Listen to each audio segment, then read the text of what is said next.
Subscribe and click on the bell icon to get the notification of latest videos by BKT Media Private Limited.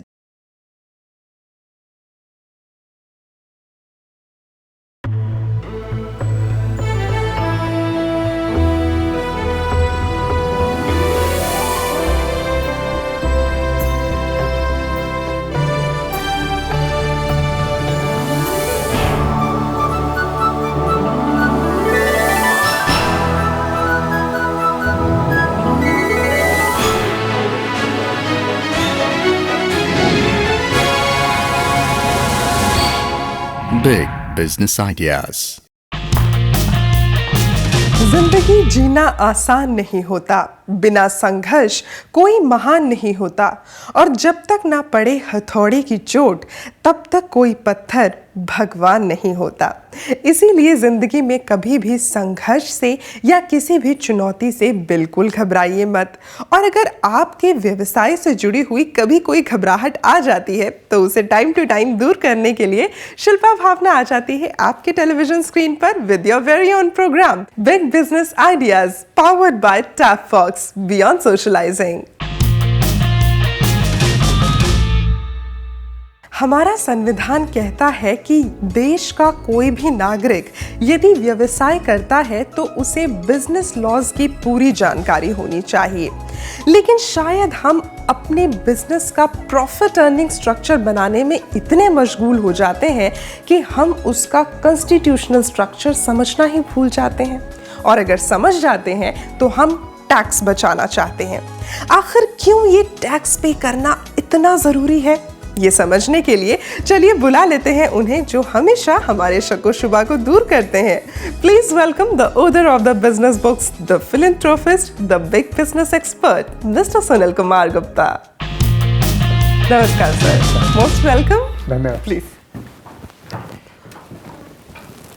Sunil ji, हर व्यक्ति रोजगार में लगा है ताकि कुछ पैसे जुट जाएं, कुछ कमा लें और अपने घर की ज़रूरतों को पूरा कर लें। लेकिन जब वो पैसा कमा लिया जाता है तो क्यों उसमें से एक बहुत बड़ा हिस्सा निकाल के टैक्सेस के रूप में देश के लिए दिया जाए? क्यों पे करें हम टैक्स? बहुत इंपॉर्टेंट क्वेश्चन है जी।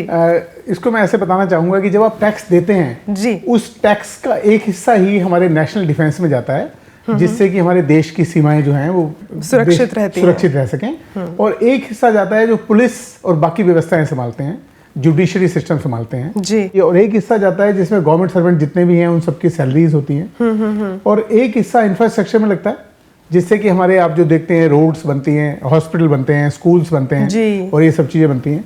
और एक हिस्सा वापस सोसाइटी को जाता है जो सोशल प्रोजेक्ट होते हैं, जिससे कि जो लोग बिलो पॉवर्टी लाइन है या जो लोग अभी समर्थ नहीं हैं या जिन लोगों को रिसोर्सेज पूरे नहीं हैं, उनको वो रिसोर्सेज प्रदान करके उनको भी मेन स्ट्रीम में लाया जा सके। ये इसी प्रकार से हो गया, जैसे कि आपने कहा कि हम अपने परिवार के लिए या अपने घर के लिए एक अमाउंट कमाते हैं जिससे पूरा घर चलता है। ऐसे ही देश टैक्सेस लेता है जिससे पूरा देश चलता है। और सर, जो हम सारे देशवासी जो हैं वो एक साथ एक परिवार हैं, इसीलिए सबको कंट्रीब्यूट करना जरूरी है। लेकिन सर, यहाँ पर जब हम लोग देखते हैं कि अगर विदेशों में भी बात की जाए तो वहाँ पर भी टैक्स लिया जाता है सभी नागरिकों से, जो कि ज़रूरी है देश चलाने के लिए। लेकिन वहाँ पर अगर देखा जाए विदेशों में उनके लिए जो सर्विसेज रहती हैं, उनके लिए जो इंफ्रास्ट्रक्चर रहता है वो भरपूर मात्रा में रहता है और अच्छी क्वालिटी में रहता है। आपको लगता है हमारे देश में ऐसा होता है? देखिए, विदेशों में क्या फ़र्क है कि उनमें सोशल सिक्योरिटी है, मतलब फ्यूचर में जब उसकी ओल्ड एज होगी तब उसको पूरी सुविधाएं मिलेंगी, या उसको मेडिकल फैसिलिटी सभी को फ्री हैं, एजुकेशन की फैसिलिटी सभी को फ्री हैं। और जब यदि वो कुछ करने लायक ना रहे, मतलब पैसा अर्न करने लायक ना रहे, कमाने लायक ना रहे, तो गवर्नमेंट उसको सारी सुविधाएं देती है, रहने के लिए मकान भी देती है, वीकली या मंथली कुछ पेमेंट भी करती है, जिससे वो अपनी जीविका और सब चीजें चला सके। सोशल सिक्योरिटी यहाँ भारत में तो शायद अभी उपलब्ध नहीं है, पॉसिबल नहीं है। लेकिन तो भी अगर आप सरकार देखें तो सरकार जो हॉस्पिटल बनाती है, जितने भी गवर्नमेंट हॉस्पिटल हैं हमारे देश में, उन सब में फ्री इलाज होता है।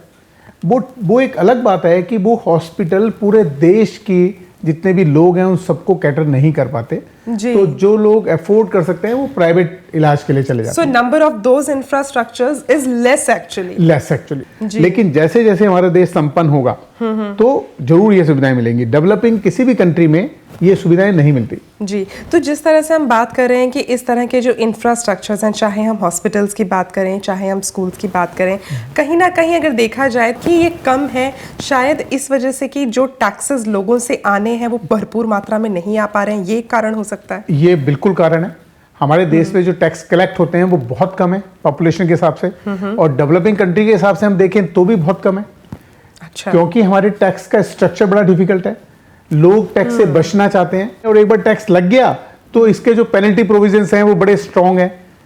तो उन्हें लगता है कि हमारे ऊपर लाद दिए जाएंगे, पेनल्टीज लगा दी जाएंगी, प्रोसिक्यूशन ना हो जाए। आपको नहीं लगता शायद ये इसलिए क्योंकि टैक्सेस के प्रकार बहुत सारे हैं, अलग अलग तरीके के टैक्स हैं? हाँ, क्योंकि हमारे देश में मुख्य तौर पे 2 तरह के टैक्स लगते हैं, एक इनडायरेक्ट टैक्स, एक डायरेक्ट टैक्स। इनडायरेक्ट टैक्स हमारे देश के लगभग प्रत्येक नागरिक को किसी न किसी रूप में देना पड़ता है। छोटी छोटी माचिस भी आपने ली तो अपने कोई ना कोई टैक्स दिया है, तो वो इनडायरेक्ट टैक्स है जी। लेकिन जब आप कुछ बिजनेस करते हैं या कोई व्यवसाय करते हैं या कोई सर्विस प्रोवाइड करते हैं, उसमें जो इनकम होती है उसके ऊपर अलग से इनकम टैक्स लगता है, तो वो शायद डायरेक्ट टैक्स में गिना जाता है। वो डायरेक्ट टैक्स हो गया जी। इसीलिए इस चीज को और खास तरीके से समझने के लिए हमने एक खास मेहमान को बुलाया, उन्हें अपने साथ शुमार कर लेते हैं। जरूर। दोस्तों, आज के हमारे जो मेहमान हैं वो आप सभी से अपरिचित बिल्कुल भी नहीं है, क्योंकि जब बजट का मौसम चल रहा था तब आप हमारे स्टूडियो में आई थी और डायरेक्ट टैक्स पर खासा रोशनी डाली थी। एक बार फिर से हमारे साथ आज स्टूडियो में आ रही हैं the professional chartered accountant Shrimati Rajrani Lakra. नमस्कार जी and welcome back. Thank you. Please have a seat. जी रानी जी, एक तो सबसे पहले आपका दोबारा से स्वागत है बिग बिजनेस आइडियाज में। ये जो स्लैब्स होते हैं बड़े खतरनाक होते हैं सुनने में, इसके ऊपर कुछ रोशनी डाली कि ये होता क्या है और कैसे हम इसे और बेहतरी से समझ सकते हैं। स्लैब्स में बेसिकली क्या है कि वो डिपेंड करता है कि जिसकी जितनी इनकम है उसको इतना टैक्स देना हो। अगर सपोज किसी की कम इनकम है तो ऑफ कोर्स उस पर टैक्स बर्डन कम होगा। अगर जैसे जैसे उसकी बढ़ती जाती है तो टैक्स बर्डन उसका बढ़ता जाता है, क्योंकि वो मतलब इस पोजीशन में होता है कि ज़्यादा कंट्रीब्यूट कर पाए। वी कैन से कि ये कंट्रीब्यूशन है, अगर सपोज आप ज़्यादा अर्न कर रहे हो तो आपको कंट्रीब्यूट भी थोड़ा ज़्यादा करना चाहिए। बिल्कुल जरूरी है ये कि जब आप कुछ अर्न करें तो आपको कुछ उसका कुछ हिस्सा या पोर्शन टैक्स के रूप में सरकार को जरूर देना चाहिए। जी, लेकिन कितने लोग दे रहे हैं? बहुत कम। यदि हमारे देश की बात करें तो कुल 3% लोग टैक्स देते हैं। 3% लोगों का मतलब हो गया कि अगर पूरे देश की बात करें तो कुल 3.5 करोड़ लोग, जो कि डेवलपिंग कंट्री के हिसाब से बहुत कम आंकड़ा है। और उसमें से भी लगभग 90% लोग जो टैक्स देते हैं उनका स्लैब 5 लाख से कम है। मतलब वो जो टैक्स देते हैं, वो जो रिटर्न भरते हैं, उसमें वो बताते हैं कि हमारी इनकम 5 लाख से कम है, तो मतलब वो 10% के स्लैब पे टैक्स देते हैं। और उस टोटल जो 3.5 मैंने बताई, जो 3% बताई, उस 3% का कुल 1% जी लगभग टैक्स देते हैं जिनकी इनकम 20 लाख से ज्यादा है। कुल 4 लाख लोग ऐसे हैं जो ये कहते हैं कि हमारी इनकम 20 लाख से ज्यादा है, और कुल 42,000, मात्र 42,000 लोग ऐसे हैं जो कहते हैं हमारी इनकम 1 करोड़ से ज्यादा है। तो इस तरह से गिने चुने लोग जो हैं वो टैक्स में कंट्रीब्यूट कर रहे हैं। अगर हम देखें तो अभी जितने लोग टैक्स दे रहे हैं, कम लोग हैं और ज्यादा टैक्स दे रहे हैं, उससे हम लोग इस स्थिति तक पहुंच गए हैं कि हम देश में लगभग हर किसी को केटर कर पा रहे हैं। अगर जब सब लोग मिलकर टैक्स देंगे तो हमारी देश की स्थिति वाकई सुधरेगी। बिल्कुल बिल्कुल, बहुत अच्छी होगी। रानी जी, आपसे जानना चाहेंगे, क्योंकि हर किसी की इनकम बराबर नहीं है इस देश में, हर किसी को अपनी क्वालिफिकेशन के अकॉर्डिंग, अपने स्किल के अकॉर्डिंग उनका पे स्केल मिलता है। तो आप इसको थोड़ा सा डिफाइन करें कि किसकी कितनी इनकम होगी तो उन्हें कितना टैक्स पे करना पड़ेगा। जो हमारी टैक्स की स्लैब्स हैं, सबसे पहले तो कि मतलब 2,50,000 तक अगर किसी की इनकम है तो उस पर कोई टैक्स नहीं है। अगर आप उससे थोड़ा अप जाते हो, मतलब 2,50,000 से अप है आपकी, अप टू 5 लाख है आपकी, तो आपको सिर्फ 10% ऑफ योर इनकम टैक्स देना है। फिर जब आप 5 क्रॉस करते हो तो 5 से लेके 10 के बीच में अगर आपका इनकम फॉल करता है तो आपको सिर्फ मतलब सिर्फ उस 5 से 10 के बीच की जो इनकम है उस पर सिर्फ 20% देना होता है। जब आप 10 लाख एक्सीड कर जाते हो तो जो भी आपकी इनकम 10 लाख एक्सीड कर रही है उस पर आपको 30% टैक्स देना होता है। तो ये इस तरीके से मतलब जितनी जितनी इनकम आपकी बढ़ती जाएगी तो उसके स्लैब वाइज बेसिस आपका कंट्रीब्यूशन बढ़ता जाएगा। हमने कुछ लोगों से बात की थी, आपको दिखाना चाहेंगे। जी। जी, रानी जी, एक तो सबसे पहले आपका दोबारा से स्वागत है बिग बिजनेस आइडियाज में। ये जो स्लैब्स होते हैं बड़े खतरनाक होते हैं सुनने में, इसके ऊपर कुछ रोशनी डाली कि ये होता क्या है। इंडिया में डायरेक्ट टैक्सेशन एक अलग ही चीज़ है।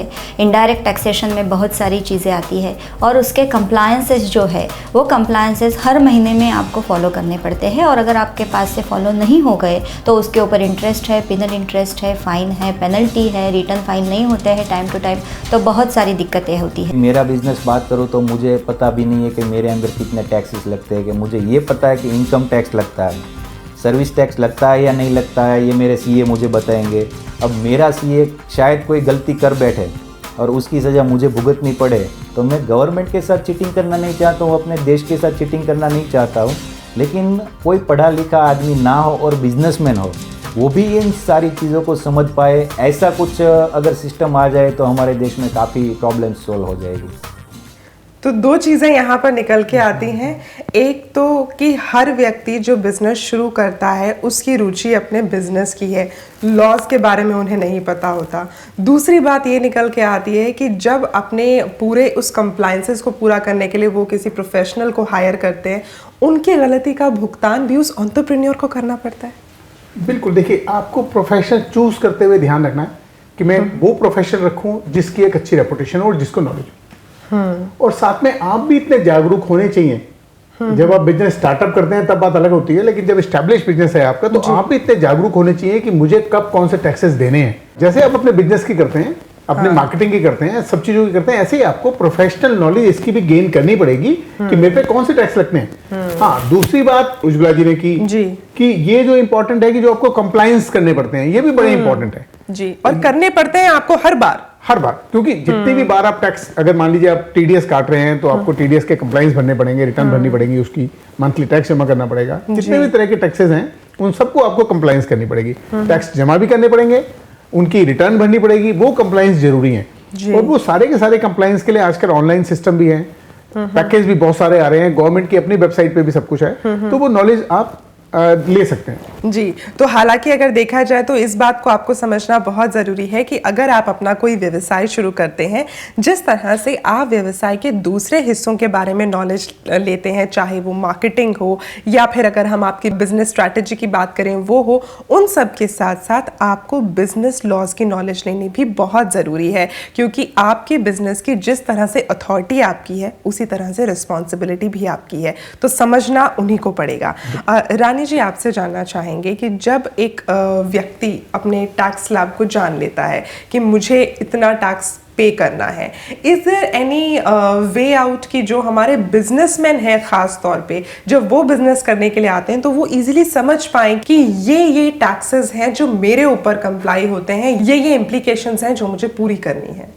नहीं, बिजनेस के लिए बहुत सारी कंप्लायंसेस होती हैं। अगर हम सिर्फ डायरेक्ट टैक्सेशन की बात करें तो डायरेक्ट टैक्सेशन में एक तो अपना इनकम टैक्स हो गया, जो कि मतलब पूरा साल जब वो अपनी इनकम अर्न कर चुके हैं, अपनी बुक्स ऑफ अकाउंट्स फाइनल कर चुके हैं, उसके बाद उनको असेस करना होता है कि भाई आपने ड्यूरिंग द ईयर कितनी इनकम आपने अर्न करी है, उसके बेसिस पे कितना आपका टैक्स लायबिलिटी हो रही है। उसके साथ साथ डायरेक्ट टैक्स में अगर हम और टैक्सेस की बात करते हैं तो एक हमारा टीडीएस है।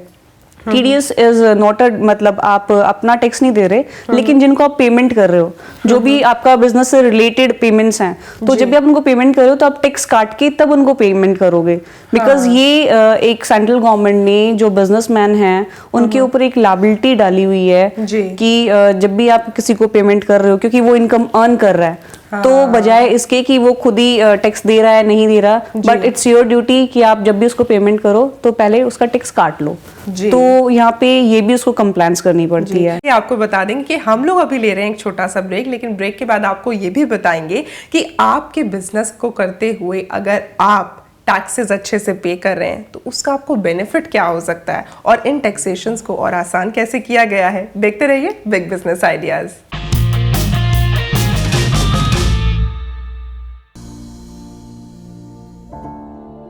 रेखा कहाँ हो? चलिए भैया। पीयू कहाँ है? पड़ोस वाले भाई साहब के यहाँ छोड़ आई हूँ। जिस लॉकर में कैश और गहने हैं उसकी चाबी भी पड़ोसी को दे दी ना। भला मैं अपना कीमती सामान पड़ोसी के यहाँ कैसे छोड़ सकती हूँ? जब आप अपना कीमती सामान पड़ोसी के यहाँ नहीं छोड़ सकते तो बिटिया को पड़ोसी के पास कैसे छोड़ दिया? आपकी सतर्कता बेटी के जीवन का वरदान है। खुद संभलें और अपनों को संभालें। Delhi police, Delhi police. Break के बाद एक बार फिर से स्वागत है आपका। आप देख रहे हैं बिग बिजनेस आइडियाज और हम लोग आज बात कर रहे हैं टैक्सेशन की। लेकिन आगे बढ़ने से पहले आप लोगों को कुछ दिखाना चाहेंगे। गवर्नमेंट की कैसी स्कीम्स हैं, किसके लिए स्कीम्स हैं, इसके बारे में कोई आइडिया नहीं है। लाइक मैं एक टेक्निकल फील्ड से रिलेट करती हूँ, तो मेरे लिए क्या स्कीम्स है गवर्नमेंट की, इसकी कोई इन्फॉर्मेशन नहीं है मेरे पास।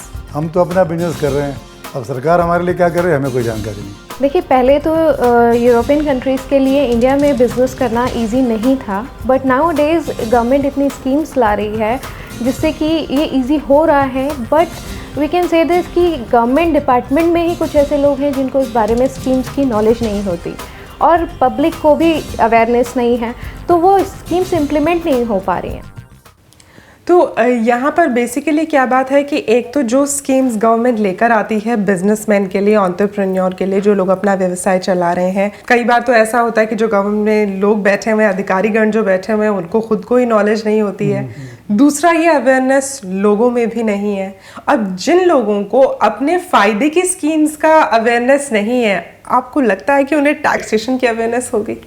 आपकी बात काफ़ी हद तक ठीक है, लेकिन आपको अगर बिजनेस करना है और सक्सेसफुल होना है तो आपको दोनों जानकारी होनी जरूरी है। और कई बार ये जानकारी इंटर रिलेटेड भी होती है। अच्छा, जैसे कि मान लीजिए अभी गवर्नमेंट हाउसिंग को बढ़ावा देना चाहती है, गवर्नमेंट की स्कीम है हाउसिंग फॉर ऑल जी। तो गवर्नमेंट ने उसको इंप्लीमेंट करने के लिए क्या बोला कि भाई हम अगर आप ये इंप्लीमेंट करेंगे और छोटे मकान बनाएंगे जी 30 स्क्वायर मीटर से नीचे के जी, और सारी स्कीम बाकी कंडीशन बताई उन्हें कि ये फॉलो करोगे तो आपको इनकम टैक्स नहीं देना पड़ेगा। तो ये इस तरह की स्कीम हो गई कि यदि वो एक तो बिजनेस मॉडल हो गया, क्योंकि उस तरह के मकान हाउसेस की डिमांड बहुत है। 96% डिमांड उन्हीं तरह के मकानों की है, लेकिन बिल्डर आज बड़े मकान बना रहा है जबकि उसकी डिमांड ही नहीं है, तो वो इन्वेंट्री लिए बैठा है बस कि जी इन्वेंट्री है मेरे पास, बिक नहीं रहा। वो नेशनल वेस्टेज है, वो देश के लिए बहुत बड़ा नुकसान है।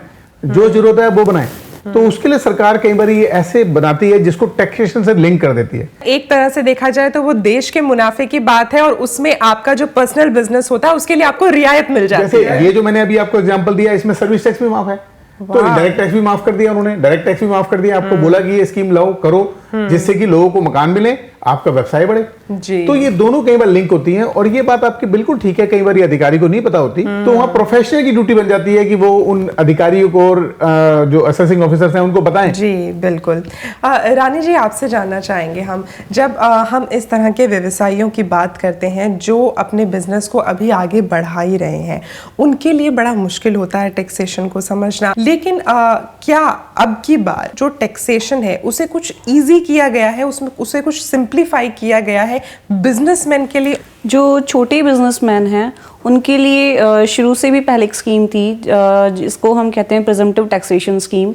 तो उसमें होता क्या कि उनको बुक्स ऑफ अकाउंट्स मेंटेन नहीं करते, प्रोवाइडेड कि उनकी जो टर्नओवर है वो एक लिमिट तक ही है। जैसे अभी पहले वो जो लिमिट थी दैट वाज 1 करोड़, अब जिसको बढ़ा के 2 करोड़ कर दिया गया है। तो अगर सपोज आपके बिजनेस की टर्नओवर 2 करोड़ तक है तो आपको कोई बुक्स ऑफ अकाउंट्स मेंटेन नहीं करने, आपको कोई टैक्स ऑडिट नहीं कराना, सिर्फ उसका अपनी टर्नओवर का 8% जो है वो आपकी इनकम ट्रीट करी जाएगी। फिर जो आपकी इनकम हुई उस पे स्लैब्स के बेसिस पे आपको टैक्स पे करना है। अगर सपोज किसी का ट्रांसपोर्ट का बिजनेस है तो उसमें मतलब बहुत इजी किया हुआ है कि अगर सपोज आपके पास सिर्फ 10 तक ही आपके गुड्स कैरेज है तो वहाँ पे आपको इनकम कैसे अपनी एस्टिमेट करनी है, तो वो सिंपल सा फॉर्मूला दिया हुआ है कि 7500 पर मंथ पर गुड्स कैरेज जो है वो आपकी इनकम होगी। इसी तरीके से सिंप्लीफाई होता जा रहा है। बिल्कुल। जो रिटेल ट्रेड में जो लोग लगे हुए हैं उनके लिए है कि अगर सपोज उनकी जो टर्नओवर है वो 40 लाख एक्सीड मतलब 40 लाख तक ही है तो उनको सिर्फ अपनी टर्नओवर का 5% ही उनकी इनकम होगी जिसके बेसिस पर उनको टैक्स देना है। तो यहाँ पे सिंप्लीफिकेशन ये है कि उनको वो बुक्स ऑफ अकाउंट्स नहीं मेंटेन करने होते, उनको टैक्स ऑडिट नहीं कराना होता, तो ये जो कंप्लायंसेस हैं कई सारे ये उनके सेव हो जाते हैं। मैं ये कहना चाहूँगा, अगर हम डायरेक्ट टैक्स इनकम टैक्स की बात कर रहे हैं जी, तो इनकम टैक्स में एक थंब रूल है कि टीडीएस में कभी भी आपने कोई भी डिफॉल्ट नहीं करना, क्योंकि उसके जो प्रोविजंस हैं वो उसकी जो पैनल प्रोविजंस हैं वो बहुत स्ट्रांग है, उसमें प्रोसिक्यूशन तक है। और दूसरी बात मैं जरूर बताना चाहूँगा कि आप किसी भी वेंडर को कैश पेमेंट बिल्कुल ना करें, क्योंकि यदि आप कैश पेमेंट करते हैं किसी भी वेंडर को तो वो कैश पेमेंट का आपको इनकम टैक्स में डिडक्शन नहीं मिलती, मतलब आपका खर्चा बुक नहीं होता। और इसी प्रकार से आप कैश लोन दे नहीं सकते और लोन ले नहीं सकते कैश। अगर आपने कैश लोन दिया है या लिया है उसके भी बहुत सख्त पेनल्टी है, उसमें प्रोसिक्यूशन तक है। हाँ, कुछ एक्सपेंसेस ऐसे हो सकते हैं जो आप कैश कर सकते हैं, जैसे कुछ डेली के छोटे मोटे एक्सपेंसेस होते हैं जो कि चेक से पॉसिबल ही नहीं है, वो अलाउड है, अदरवाइज सारे आपको चेक से करने चाहिए जी। और ये भी साथ ध्यान रखना चाहिए आपको अपना, जब आप टैक्सेबल इनकम देते हैं तो उसको एडवांस टैक्स के रूप में भी आपको बांट देना पड़ता है कहीं स्लैब वाइज, तो वो भी आप ध्यान रखें, क्योंकि आपने टैक्स नहीं बचाना, टैक्स आपने जरूर देना है जी। जो भी आपका लेजिटिमेट टैक्स बनता है वो आपने जरूर देना है। और यहाँ पे प्रोफेशनल्स की भी बहुत बड़ी जिम्मेदारी है ये, और बहुत बड़ी सही टाइम पे उन्हें गाइड लायबिलिटी है, उनको गाइड करें कि वो सही टैक्स दें, उनको कभी भी एडवाइस ना करें कि ये टैक्स ऐसे बचा लो ऐसे बचा लो, टैक्स कभी भी नहीं बच सकता। लेकिन जब ये टैक्सेस जमा करवाता है एक व्यवसायी, क्या उसे टैक्स जमा करवाने के, टैक्स पे करने का कुछ फायदा मिलता है? देखिए, दो फायदे हैं। पहला फायदा तो देश चलता है, बिल्कुल, ये तो अल्टीमेटली तो इंफ्रास्ट्रक्चर है। आप जो बिजनेस कर रहे हैं, बिजनेस करने के लिए आपको इंफ्रास्ट्रक्चर चाहिए, आपको सड़कें चाहिए, टैक्स देते हैं तो इंफ्रास्ट्रक्चर बनता है। दूसरा, आपको सिविल सोसाइटी चाहिए, आपको ऐसी सोसाइटी चाहिए जहां पे आप इत्मीनान से रह सकें, तो आप टैक्स देंगे तभी तो सरकार उन्हें मैनेज करेगी, तभी तो पुलिस की व्यवस्था ठीक होगी जी। ये तो फायदे हुए जो कि आपको देश के फायदे हुए, देश सोशल फायदे हुए। लेकिन मैं एक और फायदा बताना चाहूंगा जरूर आपको, जो कि बिजनेस मॉडल से रिलेटेड। मैं पिछले 30 साल से ये बताता आता हूँ लोगों को कि जब भी आप टैक्स देते हैं तो आपकी वैल्यूएशन बढ़ती है, आपका बिजनेस बढ़ता है। मान लीजिए आपने 100 रुपए कमाए हैं जी, तो 100 रुपए में से 30 रुपए आपको टैक्स देना है, 70 रुपए बचे आपके, तो वो 70 रुपए आप कुछ पैसा अपने लिए निकाल सकते हैं, उस बाकी पैसा आप री इन्वेस्ट करेंगे। लेकिन मान लीजिए 100 रुपए आपकी इनकम हुई, आपने 90 रुपए छुपा लिए, चोरी कर लिए, 10 रुपए दिखाए, 3 रुपए टैक्स दिया, तो 7 रुपए बचे आपको री इन्वेस्ट करने के लिए बिजनेस में। तो अगली जो कमाई होगी वो 7 रुपए पे होगी, 7 रुपए पे होगी, बिल्कुल। तो बाकी जो आपने करे वो तो नंबर 2 के पैसे हो गए आपके, वो तो कहीं ना इन्वेस्ट होंगे, ना वो रिसाइकिल होंगे, ना री इन्वेस्ट होंगे, ना उससे आप कमा पाएंगे। एक बात। दूसरा फायदा, जब आप बिजनेस बढ़ता है आपका, तो आपको लोन चाहिए होता है। तो लोन कहां से लेंगे आप? आपको फाइनेंस चाहिए, या तो आप बैंक के पास जाएंगे, या आप किसी इन्वेस्टर के पास जाएंगे, या किसी वेंचर कैपिटल के पास जाएंगे। तो वो तीनों क्या देखेंगे कि आप प्रॉफिट कितना कमा रहे हो, आप बिजनेस मॉडल मेरे पास लेके आए हो कि जी मैं 3 साल में इतनी टर्नओवर करूंगा तो इतना कमा लूंगा, अगले साल इतना कमाऊंगा, उसके अगले साल इतना कमाऊंगा, उससे अगले साल इतना कमाऊंगा, पीछे तो दिख नहीं रहा कुछ भी। हाँ, तो वो आप भरोसा कैसे करें? और तीसरी बात, जब आप अब क्योंकि आज के जमाने में आपने देखा होगा बड़ी जल्दी बिजनेस सेल होते हैं जी, एक बिजनेस बनाया, एक पार्ट बेच दिया, फिर नया बिजनेस किया जी। तो जब वो एक्विजिशन होता है वो सिर्फ प्रॉफिट के बेस पे होता है। ओके। और बहुत सारे फैक्टर होते हैं, लेकिन मेन फैक्टर प्रॉफिट होता है। Main factor profit. तो यदि मैं मल्टीप्लाई करूंगा तो मैं कहूंगा कि भाई आपने ठीक है इतना पैसा आप कमा रहे हो, पिछले 3 साल की एवरेज आपकी इतनी कमा रहे हो, तो मैं आपको 10 साल का प्रॉफिट दे देता हूँ या 15 साल का प्रॉफिट दे देता हूँ आपको बिजनेस प्लान देख के। तो आप तो प्रॉफिट टैक्स दे ही नहीं रहे, आपने तो टैक्स बचाने के चक्कर में अपना प्रॉफिट ही दिखाया। बिल्कुल। तो अब जब यहाँ बिकने वाली बात आई, या जब आपको उसको सेल करने के लिए कंसिडरेशन वाली बात आई, तो कुछ मिलेगा ही नहीं आपको, क्योंकि आप तो नंबर 2 में कर रहे हैं सब कुछ।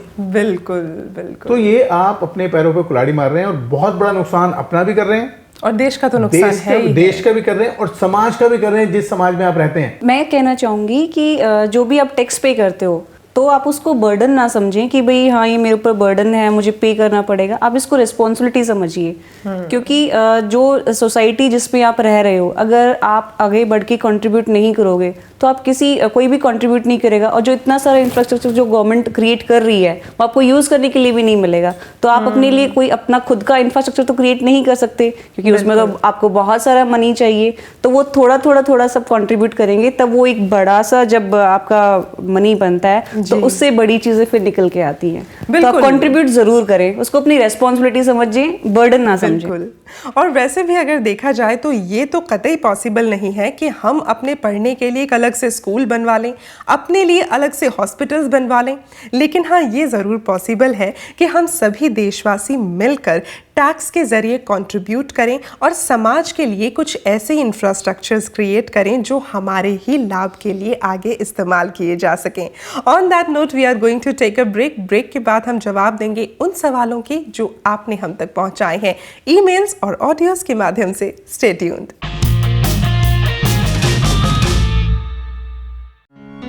अच्छा किया बबलू जो तुम इन छुट्टियों में यहाँ रहने चले आए। तुम होते हो तो मुझे सिया की कोई चिंता नहीं होती। अच्छा मैं चलती हूँ, ऑफिस के लिए लेट हो रहा है। ठीक है। मम्मा मुझे अकेले छोड़ के मत जाओ। अकेले कहाँ बेटा, बबलू भैया है ना। हाँ। मुझे नहीं रहना भैया के साथ, भैया गंदे हैं।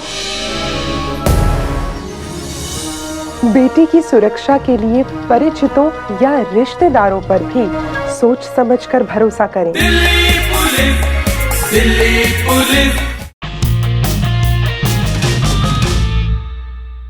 और अब वक्त है आपके सवालों के जवाब देने का, जो आप ईमेल से और ऑडियोज के माध्यम से हमारे पास पहुंचाते हैं। बहुत सारे सवाल आ रहे हैं लोगों के, रैंडमली हमने कुछ सिलेक्ट किए हैं बिकॉज हर सवाल को प्रोग्राम में शुमार करना मुमकिन नहीं हो पाता। मणिकंदन जी ओडिशा से, और आप कहते हैं कि आपने हमारे प्रोग्राम में फसल बीमा के बारे में सुना था और आपने पहली बार एक ऐसे बीमा के बारे में जाना जो कि कृषि फसल के लिए है।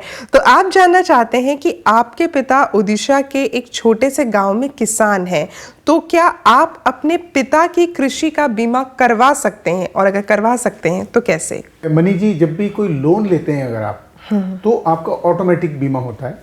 यदि आपने लोन नहीं लिया तो भी आप बीमा करा सकते हैं। राष्ट्रीय फसल बीमा योजना है सरकार की, उसके तहत आप बीमा करा सकते हैं। देवांश जी उत्तर प्रदेश से हैं। आप कहते हैं कि आपने बिग बिजनेस आइडियाज देखने के बाद ये तय किया है कि ये एमएसएमई में अपना रजिस्ट्रेशन करवाएंगे ताकि इन्हें उसके लाभ मिल सकें। लेकिन जब ये एमएसएमई में रजिस्ट्रेशन करवा रहे थे 1 पेज फॉर्म उद्योग आधार के जरिए, तो इन्हें पता चला कि वहाँ पर आधार नंबर भरना मैंडेटरी है, लेकिन आपके पास आधार नंबर नहीं है। तो क्या आप बिना आधार नंबर के भी अपना रजिस्ट्रेशन एमएसएमई में करवा सकते हैं, और अगर करवा सकते हैं तो कैसे? देवांश जी, बिल्कुल आप करा सकते हैं। हमने पहले भी अपने प्रोग्राम में बताया है कि आधार जो ऑनलाइन रजिस्ट्रेशन है उसमें आधार नंबर डालना जरूरी है। लेकिन अगर आपके पास अभी तक आधार नहीं है तो आप जरूर लें आधार, क्योंकि आधार आपको सब जगह देना पड़ेगा। अभी फिलहाल के लिए आप उस फॉर्म को डाउनलोड कर लें, डाउनलोड करके पूरा भर लें और उसको अपने एरिया के डिस्ट्रिक्ट इंडस्ट्री सेंटर DIC जिसे हम बोलते हैं उसमें जमा कर दें, तो भी आपका रजिस्ट्रेशन हो जाएगा। अब हम लोग ले रहे हैं वो सवाल जो ऑडियोज के माध्यम से आए हैं। हेलो मैम, मैं सीमा वैद बोल रही हूँ हैदराबाद से। मेरे हस्बैंड सर्विस प्रोवाइड करते हैं, तो मुझे ये जानना है कि जो अभी 15% का रेट है वो कब से एप्लीकेबल है? सीमा जी, ये जो रेट है 1 जून 2016 से एप्लीकेबल है। हेलो, हाँ, मेरा नाम हर्ष भट्ट है, अहमदाबाद से। मैं स्टूडेंट हूँ। मेरा क्वेश्चन ये था कि मैंने अभी नया पैन कार्ड इश्यू करवाया है, तो क्या मुझे इनकम टैक्स रिटर्न फाइल करना ज़रूरी है? हर्ष जी, मैं बताना चाहूँगा कि आपने पैन कार्ड बनवाया, बहुत अच्छी बात कही, लेकिन यदि आपकी इनकम टैक्सेबल है तो रिटर्न भरनी जरूरी है। पैन लेने से रिटर्न भरना जरूरी है ऐसा नहीं है जी। और रानी जी, मैं आपको याद दिलाना चाहूँगी, पिछली बार जब आप हमारे प्रोग्राम पर आए थे तो आप हमारे रैपिड फायर से बच गए थे because we had 3 guest at that day. लेकिन आज आप बच नहीं पाएंगे, तो शिल्पा भावना स्पेशल राउंड में we have a special rapid fire for you. लेकिन पिछली बार भी नहीं बचे थे। पिछली बार आपने सिर्फ एक क्वेश्चन का जवाब दिया था। इस बार I have a set of questions for you. लेकिन उससे पहले मैं चाहूंगी कि आज के लिए आपका बिजनेस मंत्र हो जाए। जब आप टैक्स के रूप में कंट्रीब्यूट करते हैं तो ना केवल देश आगे बढ़ता है बल्कि आपकी वेल्थ भी बढ़ती है जी। और अब जैसा कि मैंने आपसे कहा था कि ये खास राउंड है, so here starts your rapid fire. देश को और बेहतरी से चलाने के लिए क्या करना चाहिए? हर एक नागरिक से टैक्स वसूलना चाहिए, नए टैक्स पेयर्स ऐड करने चाहिए, या पुराने टैक्स पेयर्स का स्लैब रीस्केड्यूल करना चाहिए? नई टैक्स पेयर्स ऐड करने चाहिए। और ये अगला सवाल है, इसके लिए एक्चुअली यू कैन एज्यूम कि हमारे स्टूडियो में अभी कोई भी मेल मेंबर मौजूद नहीं है, so it is directly to you. महिलाओं को इनकम टैक्स में रियायत मिलनी चाहिए, हाँ या ना? नहीं। अगर मेल्स बिजनेस कर सकते हैं तो फीमेल्स भी कर सकती हैं। And that's what all the females are proving today. Good going. और अब मैं आपके सामने कुछ शब्द बोल रही हूँ, आपको उन पर बहुत जल्दी से रिएक्ट करना है। बिजनेस मेरा काफ़ी फ्लरिश हो। प्रॉफिट मेरे इंक्रीज होते जाएं। इनकम ऑफ कोर्स उसके साथ बढ़ती जाएगी। टैक्स मैं जरूर दूंगी। That's like a responsible citizen. So इस रिस्पॉन्सिबिलिटी के लिए हम आपको एक बहुत ही बेहतरीन सा तोहफा देना चाहते हैं बिग बिजनेस आइडियाज की तरफ से।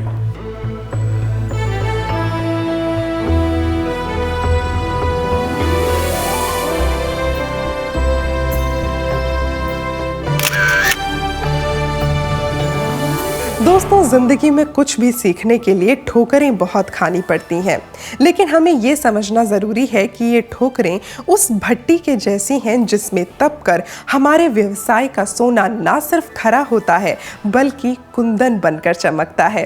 इस चमक के साथ शिल्पा भावना आपको छोड़े जा रही है। अगली बार फिर होगी मुलाकात। Thank you so much. जय हिंद। Big business ideas.